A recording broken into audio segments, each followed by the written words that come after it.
अस्सलाम वालेकुम। चल लास्ट लेक्चर में कोई क्वेश्चन? फोर इच अभी हम करते हैं, 4 इच कर लेते हैं। अच्छा जी, लेट अरे इसकी डाटा टाइप आ गई।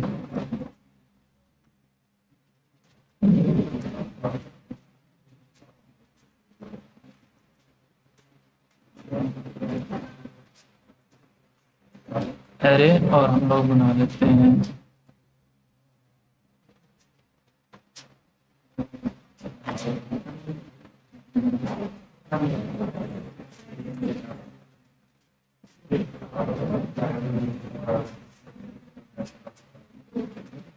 अच्छा, जैसे अब हम लोगों ने देखा था कि मैप और फिल्टर एरे के ऊपर लगने वाली लूप्स हैं, इसी तरह फोर इच लूप भी एरे के ऊपर ही एग्जीक्यूट होती है।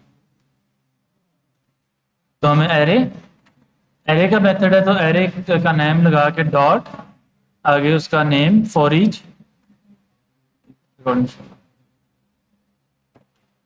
और इसको भी हम एक कॉल बैक फंक्शन पास करेंगे। अब वो फंक्शन अलग से बना लें या इसी के अंदर बना लें, वो हमारी मर्जी। मैं अभी के लिए अलग से बना रहा हूँ ताकि हमें इजी रहे। कॉन्स्ट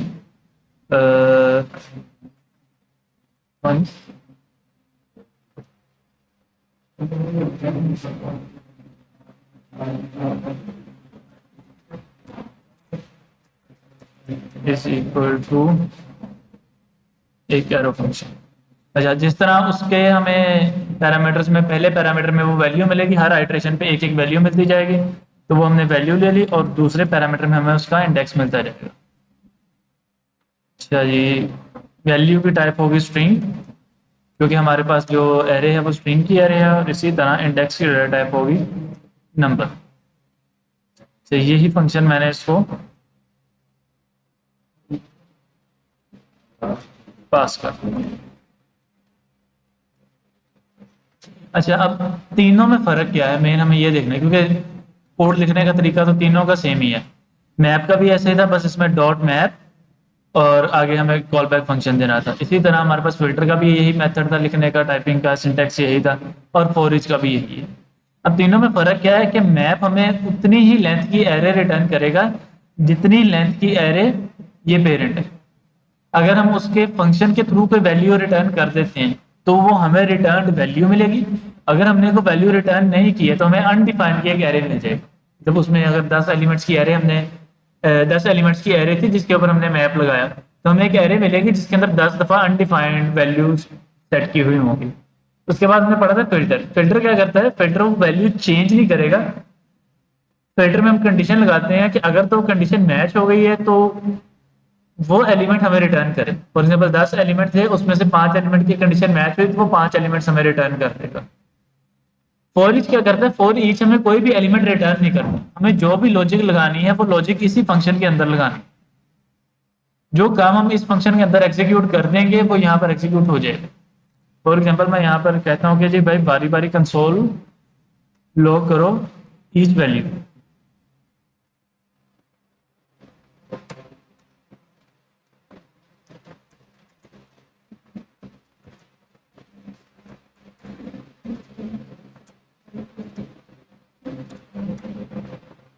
तो उसने बारी बारी एक एक वैल्यू को प्रिंट कर दी। अब मैं इंटेंशनली भी अगर चाहूं कि मैं यहां से कोई वैल्यू रिटर्न करूं, रिटर्न, और इसमें हम लोग कर लेते हैं कॉन्स्ट रेस्प इज इक्वल टू दिस, और तो डिपेंड करता है कि हम लोग काम क्या कर रहे हैं, क्या यूजेज है हमारा। अगर कहीं लॉजिक में इंडेक्स यूज हो रहा है तो हम ले लेंगे, अगर हम अदरवाइज अगर हम लोग वो पैरामीटर नहीं भी लेते तभी कोई एरर नहीं आएगा।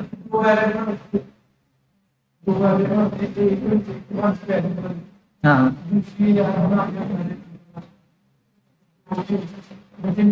हाँ ठीक है,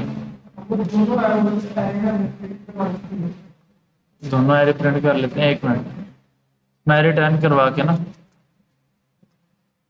ये एक चीज क्लियर करता हूँ।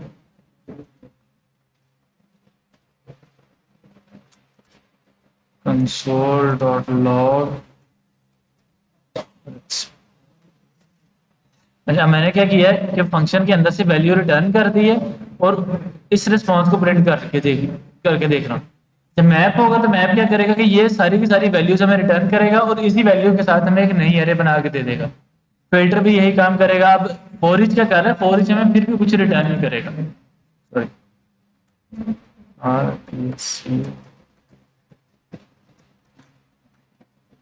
अनडिफाइंड रिटर्न कर। तो फॉर ईच हमें कहाँ यूज करना है कि जहां पर हमें को वैल्यू रिटर्न में नहीं चाहिए, हमें सिर्फ उस वैल्यू को यूज करना है and that's it. For example, अब मुझे मेरे पास 1000 स्टूडेंट की लिस्ट है। अब मैंने उन सबको ईमेल करनी है कि भाई नेक्स्ट वीक आपका ऑफ है, तो वहां मैं फॉर ईच लूप लगा दूंगा और इस फॉर ईच लूप के इस फंक्शन के अंदर मैं वो ईमेल सेंड करने के लॉजिक लिख दूंगा। अब वो कोड चलता रहेगा, सारों को बारी बारी ईमेल चली जाएगी एंड दैट्स इट।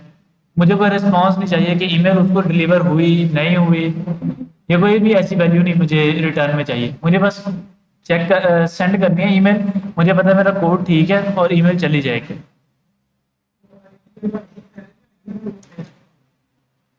नहीं नहीं, मैं बताता हूँ। ए फॉर एग्जांपल, मैं यहाँ पर एक, जैसे यहाँ पर मैंने एक फंक्शन बना लिया जो फंक्शन काम करता है ईमेल सेंड करने का।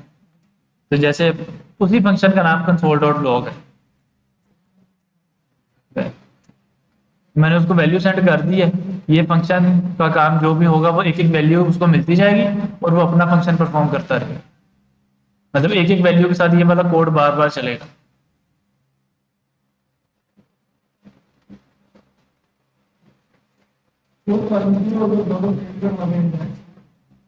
एक मिनट।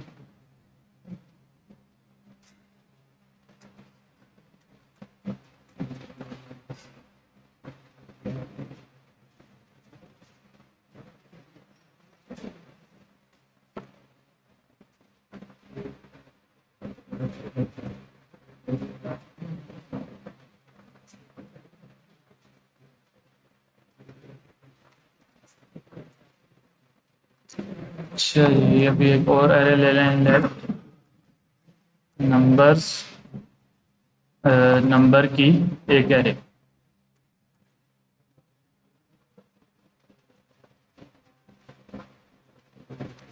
तो 5 एलिमेंट की एक एरे ले ली, ऊपर भी एक 5 एलिमेंट की एरे। अब यहाँ पर इसका इंडेक्स और इंडेक्स की वैल्यू आ गई नंबर। अब अगर मैं चाहूँ तो मैं ये करूँगा कि हमें नंबर और उसके इंडेक्स की वैल्यू चाहिए और इनको मैं ऐड करवाता हूँ या कंकैटिनेट करवा दूँ। अब क्या हो रहा है कि जिस एरे के ऊपर, यानी अल्फाबेट्स के ऊपर अगर मैंने फॉर ईच लूप लगाई है तो वो एज इट इज एग्जीक्यूट हो रही है। चूंकि हमारी जो एरे के ऊपर वैल्यू है वो एज इट इज एग्जीक्यूट हो रही है, तो हमें वो वैल्यू मिल गई। अच्छा, वही वैल्यू मैंने यहाँ पर कंसोल लॉग भी करवा, लेकिन चूंकि हमें इंडेक्स मिल रहा था, अब मैंने क्या किया कि उस इंडेक्स को किसी एक दूसरी एरे के साथ जोड़ दिया कि अब दूसरी एरे में से वैल्यू निकाल लो और प्रिंट करवाओ।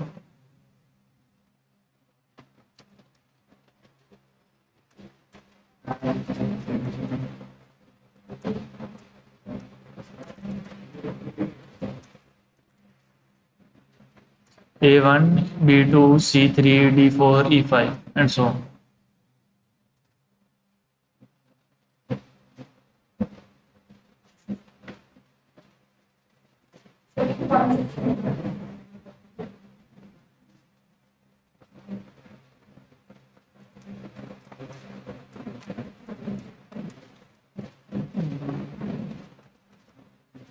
console.log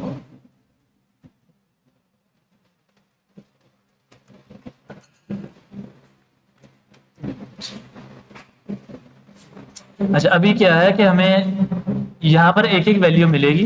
वो एक एक वैल्यू कौन सी मिलेगी, जिसके ऊपर हमने लूप लगाई है। अब एक और मेरे पास एरे, मैं चाहता हूँ कि मुझे उसमें से भी एक एक वैल्यू मिले। अब उसमें से एक एक वैल्यू मुझे कैसे मिल सकती है कि मैं उसका इंडेक्स पास करता रहूं और उस इंडेक्स की बेस पे मुझे वैल्यू मिलती रही। मतलब फॉर एग्जांपल, अगर मेरे पास ये एरे थी 10 इंडेक्सेस की, तो मुझे बारी बारी करके एक एक इंडेक्स पास करना था और उस इंडेक्स के अगेंस्ट मुझे वो वैल्यूज मिलती जानी थी। तो अब मैं क्या कर रहा हूँ कि मैंने इस इंडेक्स को यूज किया है वो वैल्यूज गेट करने के लिए। क्योंकि मुझे पता था कि मेरी जो दोनों एरेज हैं उन दोनों की लेंथ सेम, दोनों में 5-5 एलिमेंट्स हैं, तो मैंने एक एरे के इंडेक्स को यूज कर लिया दूसरी एरे को आइटरेट करवाने के लिए।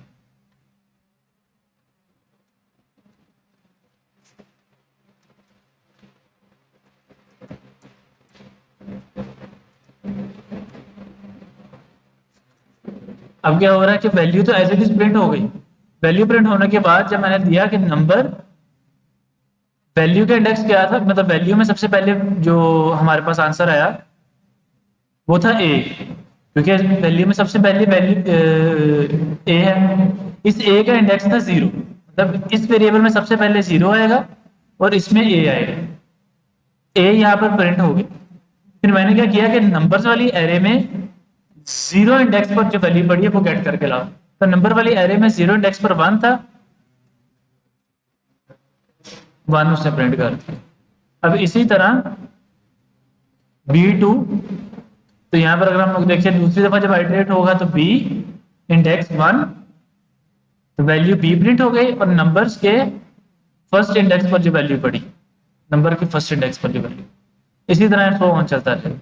अब मैं इसको कंकैटिनेट कर देता हूँ, ए फॉर एग्जांपल नंबर्स और इंडेक्स।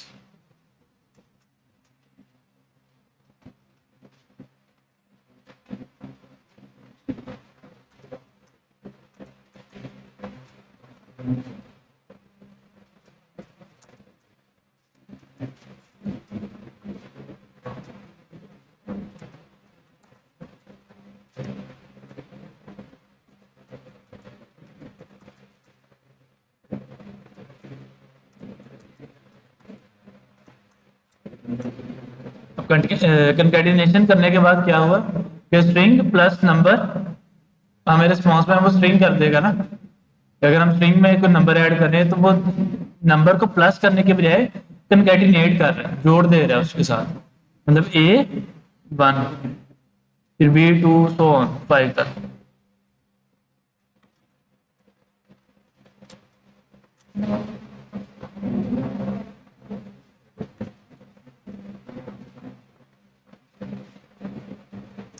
फोर ईच में, फिल्टर में और मैप में कुछ मतलब फोर ईच इतनी यूज नहीं होती।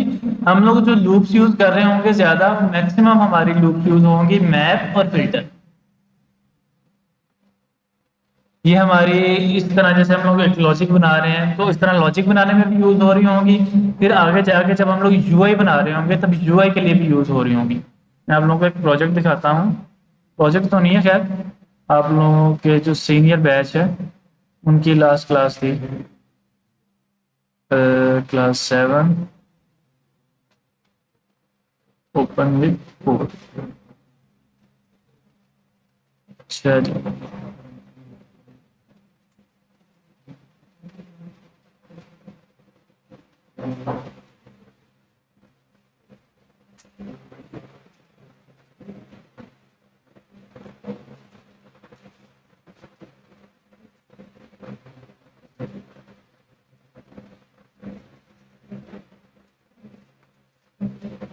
अच्छा टू डूज, ये हम एक वेरिएबल बना रहे हैं। ये वेरिएबल डिफाइन करने, क्योंकि ये एक स्पेशल काइंड ऑफ वेरिएबल है, ये आगे जाके हम लोग पढ़ेंगे अपने सेकंड क्वार्टर में, इसको स्टेट वेरिएबल बोलते हैं। इसमें और आम वेरिएबल में कुछ चेंजेस होते हैं, लेकिन ये है, ये भी एक वेरिएबल।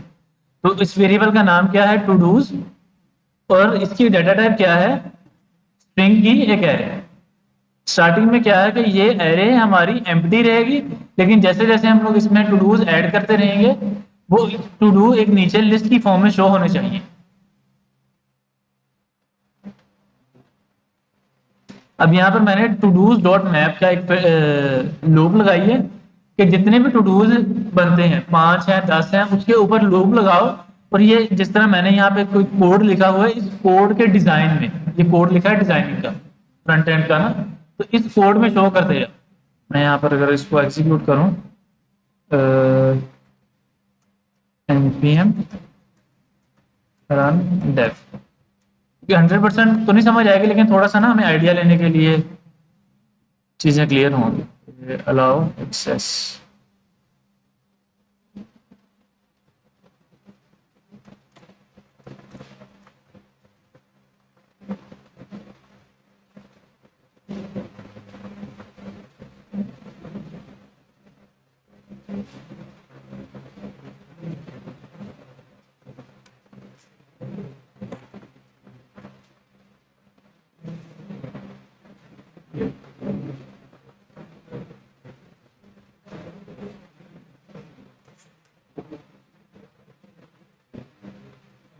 अच्छा, अब क्योंकि बाय डिफॉल्ट हमने क्या देखा है कि एरे हमारी एम्प्टी है, तो यहाँ पर कोई भी चीज शो नहीं हो रही। लेकिन अगर मैं यहाँ से इनपुट दूं और यहाँ पे मैं लिखता हूँ टेस्टिंग, थोड़ा जूम कर लेते हैं 1, और जैसे ही मैंने ऐड किया वो नीचे हमारी एक वैल्यू शो हो गई। अब ये कैसे शो हो रही है, ये इसका कोड लिखा हुआ है, ये एल का टैग लगा है, स्पैन का टैग लगा है, स्पैन में वो वैल्यू आ रही है।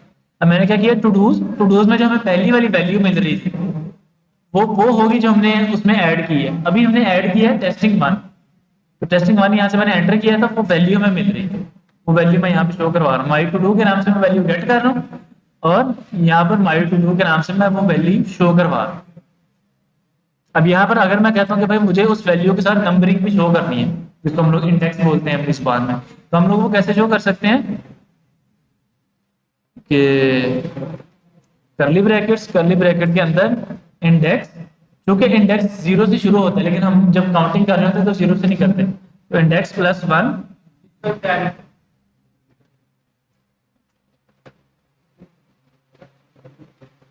तो हमारे पास इंडेक्स +1 वाली वो वैल्यू आगे जो मैंने राउंड ब्रैकेट लगाई थी वो, और उसके बाद टेस्टिंग 1। अब इसी तरह अगर मैं एक मजीद वैल्यू ऐड कर देता हूं, वो वाली वैल्यू होगी, और इसी तरह हम लोग कर लेते हैं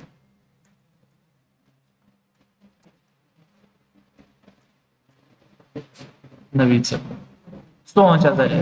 अब अगर मैं इस डिलीट के बटन के ऊपर क्लिक कर रहा हूं, तो डिलीट के बटन के ऊपर मैंने क्या लॉजिक लगाई हुई है कि जिसका इंडेक्स, यानी मैं जिस बटन के ऊपर क्लिक कर रहा हूँ उस बटन का इंडेक्स गेट कर लेगा, वो किसी एक अलग वेरिएबल में सेव कर लेगा, फिर उसको हर एरे के इंडेक्स के साथ मैच करके देखेगा। फॉर एग्जाम्पल मैंने इस सेकंड वाले इंडेक्स के ऊपर क्लिक किया, तो ये जो सेकंड इंडेक्स है वो किसी एक वेरिएबल में सेव हो गया। अब वो हर जगह जाके मैच करेगा, मतलब पूरी एरे के साथ मैच करेगा कि किस एरे का इंडेक्स 1 है या 2 है, जो भी मैंने वेरिएबल में सेव करवाया था। जहां पर वो मैच कर जाएगा वो वाला एलिमेंट डिलीट कर देगा, बाकी सारे एलिमेंट्स शो करेगा। दोबारा आपने कहा कि अगर ये कोड में भी ऐड हुआ है इंडेक्स। नहीं, मैं जब बटन के ऊपर क्लिक करूंगा उस वक्त मैं वो वाला इंडेक्स सेव कर लूंगा, और तब नवीद सर्वर को क्यों नहीं करना, क्योंकि फॉर एग्जाम्पल यहाँ पर मैं माई टू डूज कर रहा हूँ, यहाँ पे मैं कहता हूँ कि भाई स्टूडेंट नेम्स की एक लिस्ट शो करनी है।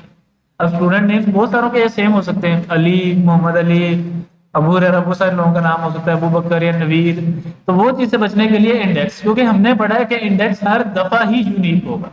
अब मैं इंडेक्स के ऊपर क्लिक कर रहा हूँ, वो वाला एलिमेंट डिलीट हो गया। तो ये कैसे डिलीट हो रहा है, मैंने टू डूज यानी जहां पर सारे टू डूज हमारे सेव थे उसमें से फिल्टर किया, जब पहले वाली वैल्यू थी क्योंकि मुझे उसकी जरूरत नहीं थी, तो मैंने उस वेरिएबल का कोई खास नाम नहीं रखा, अंडरस्कोर रख दिया, क्योंकि मुझे उसको यूज नहीं करना था। खाली अगर अंडरस्कोर हमने नाम रखा हुआ किसी वेरिएबल का, तो इसका मतलब है कि हमें ये मजबूरी थी इसको वेरिएबल डिफाइन करना, लेकिन ये कहीं यूज नहीं हो रहा। अभी हमारी मजबूरी क्या है, क्योंकि हमने पढ़ा है कि फिल्टर के अंदर जब हम लोग कॉल बैक फंक्शन देते हैं उसके सेकंड इंडेक्स मतलब सेकंड नंबर में हमें इंडेक्स मिलता है, पहले नंबर में हमें वैल्यू मिलती है। अब चूंकि हमारी वैल्यू जरूरत नहीं थी तो मैंने वैल्यू को अंडरस्कोर से डिनोट कर दिया, और इंडेक्स की हमें जरूरत थी तो मैंने वो आई से ले ली। अब मैं क्या कर रहा हूँ कि आई को मैच कर रहा हूँ उस इंडेक्स के साथ जिस इंडेक्स के ऊपर मैंने क्लिक किया। जहां पर इंडेक्स मैच नहीं कर रहा वो वाले एलिमेंट रिटर्न कर दो, जहां मैच कर गया वो एलिमेंट रिटर्न नहीं कर। इस पूरी कंडीशन का क्या मतलब है, सिर्फ अगर हम लोग इतनी बात को देखें कि जो एलिमेंट मैच नहीं कर रहे, जहां जहां ये कंडीशन ट्रू होगी वो वाले एलिमेंट शो कर देगा, बाकी सारे डिलीट कर देगा। तो ये टू डू मतलब अब अगर हम लोग देखें, ये तो मैंने एक सिंपल सी एप्लीकेशन आप लोगों को दिखाई है कि मैप और फिल्टर कहाँ शो यूज होंगे। अब सोचते जाओ कि कहाँ कहाँ यूज कर सकते हैं। फॉर एग्जांपल मैंने एक ई कॉमर्स एप्लीकेशन बनाई, वहां पर जाके मैंने किया ऐड टू कार्ट। अब जैसे ही ऐड टू कार्ट पे क्लिक किया, जैसे यहाँ पर ऐड टू डू के ऊपर क्लिक हुआ, इसी तरह ऐड टू कार्ट पे क्लिक हो गया, मैप के थ्रू कार्ट वाले पेज के ऊपर चीज शो होगी। मैंने कार्ट से कोई चीज डिलीट की, अच्छा शायद मुझे उसका आइडिया नहीं है, तो अब डिलीट करूंगा तो फिल्टर लगा के डिलीट हो जाएगी। फिर उसके बाद फॉर एग्जाम्पल फेसबुक के ऊपर हम लोग अपनी पोस्ट देखते हैं, वो मैप के थ्रू शो हो रही है, और जैसे ही मैं कोई पोस्ट एडिट करता हूँ या डिलीट करता हूँ, वो फिल्टर लगा के डिलीट हो रही है। तो जितनी भी हमारी ऐसी एप्लीकेशन है जहाँ पर लिस्टिंग होनी है, ब्लॉग एप्लीकेशन है, ई कॉमर्स एप्लीकेशन है, फिर उसके बाद हमारी आ जाती हैं सोशल मीडिया की एप्लीकेशन आ गई, चैट एप्लीकेशन आ गई। तो हमारी जितनी भी एप्लीकेशन मोस्टली ये बहुत यूज हो रहा है, मैप और फिल्टर।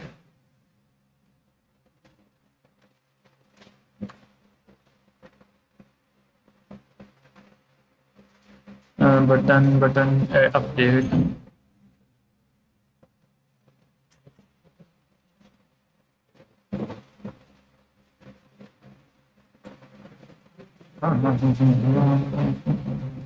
अच्छा अब इसमें मैंने क्या किया हुआ है कि मैं एडिट कर रहा हूं किसी एक स्पेसिफिक टू डू को। बाकी सारा कोड तो नहीं समझ आएगा, लेकिन हम लोग इतना कोड समझने की कोशिश करते हैं कि ये कोड क्या हो रहा है एग्जैक्टली। अब मैंने इस कोड में क्या किया कि जिस बटन के ऊपर क्लिक कर रहे हैं वो किसी एक स्पेसिफिक वेरिएबल में सेव करवा लिया, अलग से वेरिएबल बना के कि भाई मैंने अगर यहाँ पर 10 थे,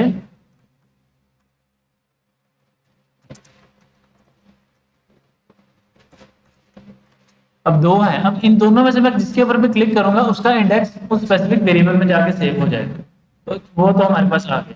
अब पहली वाली वैल्यू मैंने ली है एलिमेंट के नाम से या एलम के नाम से, और इंडेक्स हमें मिल गया आई के नाम से। अब मैं मैच कर रहा हूँ कि जो इंडेक्स हमें बारी बारी मिल रहा है वो इंडेक्स और जो मैंने वेरिएबल में इंडेक्स सेव किया है वो जहां पर सेम हो गए वहां पर जो वैल्यू मैं अपडेट कर रहा हूँ, टू डू अपडेट कर रहा हूँ, वो वाला रिटर्न करना है। और अगर इंडेक्स मैच नहीं करते तो जो बाय डिफॉल्ट वैल्यू मिल रही है वो वाली हमने रिटर्न कर दी, क्योंकि पूरी की पूरी एरे तो हमने बनानी बनानी है। ये एक वेरिएबल बनाया हुआ है बहुत मजीद, to do to be updated string, कि जो अपडेट में टू डू कर रहा हूँ, जो टू डू में अपडेट कर रहा हूँ सॉरी, वो वाली वैल्यू चली जाए अगर इंडेक्स मैच हो गया। अगर इंडेक्स मैच नहीं हुआ तो जो बाय डिफॉल्ट वैल्यू हमें मिलती है वो चली जाए। दोबारा दोबारा इंडेक्स के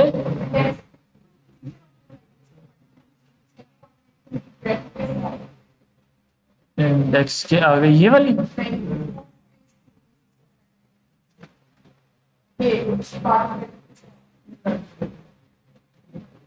ये तो मैंने लिखी है ना, ये वाली ब्रैकेट।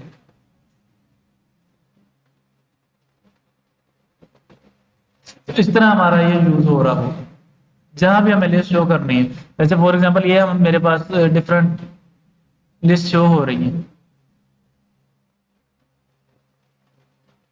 फिर इसी तरह अगर हम लोग देखें मोबाइल एप्लीकेशन में कॉन्टेक्ट्स लिस्ट शो हो रही होती है हमें, फिर मेन्यू आइकन शो हो रहे होते हैं, ग्रिड शो हो रही होती है जिसमें सारे आइकन है। तो मैप और फिल्टर कितना यूज हुआ।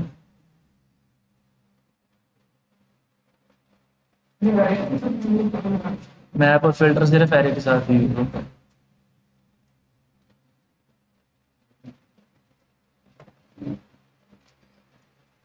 अच्छा जी,